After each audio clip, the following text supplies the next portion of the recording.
څلورم حق د اولاد حق دی، د بچو حق دی. یا ایها الذین آمنوا قوا انفسکم واهلیکم نارا وقودها الناس والحجاره. خپل خلق او خپل ځان، خپل اهل و عیال او بچی د اور نه بچ کړئ.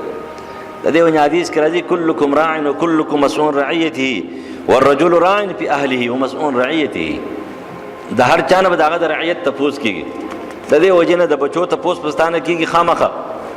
که د بچي تربیت دې کړی دی او ته وفات شوې، نو اذا مات العبد انقطع عمله الا من ثلاث صدقة جاریه او علم ينتفع به من بعده او ولد صالح يدعو له. نیک بچی به صالح دعا به درته کوي.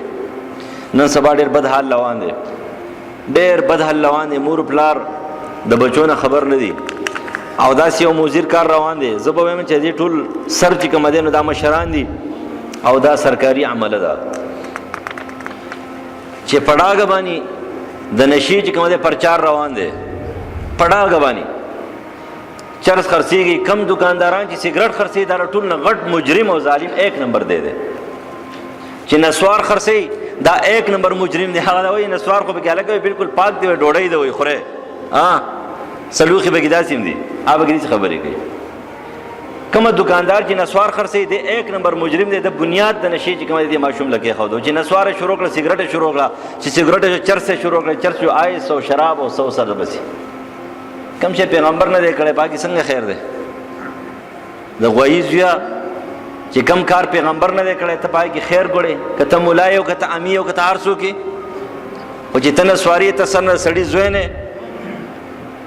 دا کار پیغمبر نه دی کړی، دا صحابو نه دی کړی، دا تابعین نه دی کړی، دا تبع تابعین نه کړی، صالحانو نه دی کړی، دا ائمه حضراتو نه دی کړی، محدثینو نه دی کړی، دا نیکانو صالحانو نه دی کړی، دا زمونږ د علاقو سپین مشرانو نه دی کړی چې کوم ښه خلک تیر شوي دي. ته څنګه کې نن بچي ګوره به داسې روان دي لکه افسوس وکړي په دې باندې، سوچ وکړي په دې باندې. حکومت خو هېڅ اثر نه کوي، هېڅ هم نه وایي.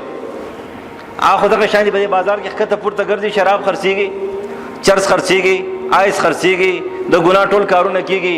دغه پولیس تی خبر دی، دغه سیچو تی خبر دی، تحصیلدار تی خبر دی، ټول خلک تی خبر دی. دوی تی پیسې اخلي او داسې ځي او داسې ځي. ولې دوی نشي منې کولی؟ دا د علاقې د مشران دي نه دي خبر؟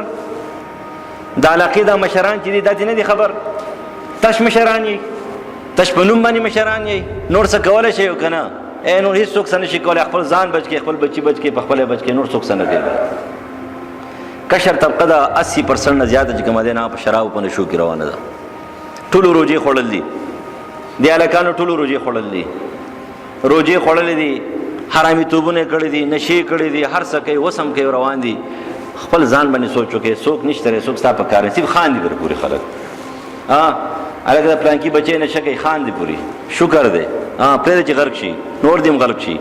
څوک په چا نه خفه کېږي؟ هېڅوک په چا نه خفه کېږي. کم سړی خفه شو؟ ما خو د چا نه وانه اورېدله. ما چېرته د غم خبره ده وانه اورېدله چې یو سړي ما ته دا خبره کړي چې هلکه یاره د پلانکي بچی دی او ته وګوره هغه داسې د خفګان خبره ده چې هغه ګناهګار دی، هغه نشه کوي، هغه غل دی، هغه دا کار کوي، دا کار کوي. په داسې انداز باندې کوي چې خوشحاله وي، داسې انداز باندې کوي چې خوشحاله کوي. مه خوشحاله کوه په چا باندې، مه د چا په غم، نه د چا په بیمارۍ، نه د چا په تکلیف، نه د چا د بچو په بېادبۍ باندې یا د هغوی په بد اخلاقۍ باندې، د هغې په ورانېدو مه خوشحالېږه، ستا هغه به خراب شي. خفه شه پې، خفه شه. نه د بچو تربیت دا یو اهم شی دی. نن موږ د دې نه بلکل غافل یو.